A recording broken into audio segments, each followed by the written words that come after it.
আজকে মাননীয় ট্রাইব্যুনাল ৪১ জন আসামির বিরুদ্ধে অভিযোগ আমলে নিয়েছেন। এই যে জেনোসাইড, এটি বাংলাদেশের ইতিহাসে এরকম বর্বরোচিত হত্যাকাণ্ড, এরকম বর্বরোচিত আক্রমণ এটি এর আগে কখনো ঘটেছে বলে আমার জানা।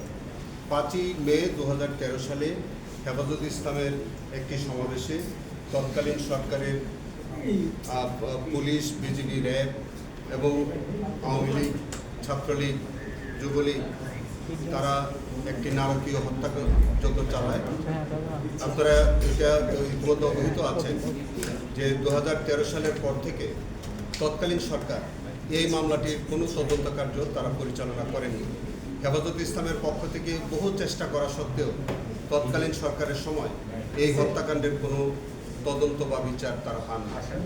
আন্তর্জাতিক অপরাধ ট্রাইব্যুনাল যখন পুনর্গঠন হলো ২৪ গণ আন্দোলনের পর, তখন আজকে যিনি বাদী আমার ডান পাশে বসে আছেন, তিনি একটি লিখিত অভিযোগ এই ট্রাইব্যুনালে দাখিল করেন। সেই অভিযোগের পরিপ্রেক্ষিতে অত্র ট্রাইব্যুনালের যে তদন্ত সংস্থা এই ঘটনাটাকে অত্যন্ত গুরুত্বের সাথে বিবেচনা করে সেটির তদন্ত কার্যে বিশেষভাবে মনোনিবেশ করে এবং আমি এই ট্রাইব্যুনালের দায়িত্বভার গ্রহণ করার পর চিফ প্রসিকিউটর হিসেবে আমি শাপলা চত্বর এই হত্যাকাণ্ডের এই ঘটনাটাকে অত্যন্ত গুরুত্বের সাথে দ্রুত ইনভেস্টিগেশন শেষ করে বিচারের সম্মুখীন করার জন্য আমি একটি বিশেষ গুরুত্ব আরোপ করি।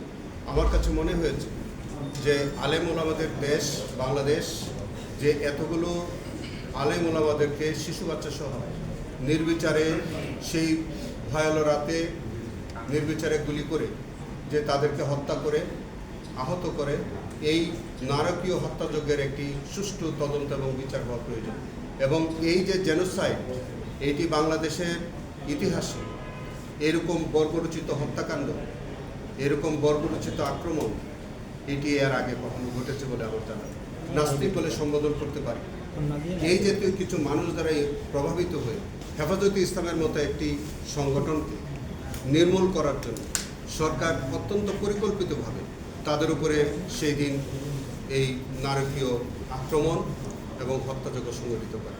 যারা সরকার প্রধান থেকে শুরু করে স্বরাষ্ট্র মন্ত্রণালয়ের ২ জন মন্ত্রী, যাদের প্রত্যক্ষ ভূমিকা ছিল এই ঘটনার মধ্যে, তাদেরকে আনা হয়েছে। আজকে মাননীয় ট্রাইব্যুনাল ৪১ জন আসামির বিরুদ্ধে অভিযোগ আমলে নিয়েছেন এবং যারা ইতিমধ্যে আমাদের কয়েকজন গ্রেফতার আছে তাদেরকে সরেস্টের আবেদন মঞ্জুর করেছেন। যারা পলাতক আছে তাদের বিরুদ্ধে গ্রেফতারি পরোয়ানা জারি করা হয়েছে এবং আগামী 16 অগাস্টে সেটির পরবর্তী তারিখ আছে যে যারা যারা পলাতক আছে তাদের এক্সিকিউশন রিপোর্ট আসার পরে তারপরে যদি তাদের মধ্যে এর মধ্যে যদি গ্রেফতার করা সম্ভব না হয় অথবা যদি তারা ট্রাইব্যুনালে হাজির না হয়, তাহলে আমাদের পত্রিকার বিজ্ঞপ্তির মধ্য দিয়ে মামলাটা বিচারের জন্য রেডি হবে এবং তারপর থেকে বিচার কার্য শুরু হবে।